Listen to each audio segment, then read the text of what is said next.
దేవుని నామములో మీ అందరికీ నా శుభములు తెలియజేస్తూ ఉన్నాను. మరి ప్రభు అయిన యేసు క్రీస్తు కృపయు, దేవుని ప్రేమయు, పరిశుద్ధాత్మ సమాధానము, శాంతి సదాకాలం అందరికీ తోడైండునుగాక.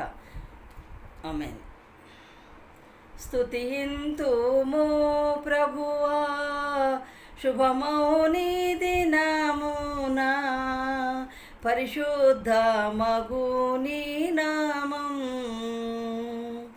గతకాలమున నీవు పతితుల మగు మాకు అతి దయతో చేసిన ఎన్ని మేలులు దలచి స్తుతింతుము ప్రభువా శుభమౌని దినమునా, పరిశుద్ధ మగుని నామం.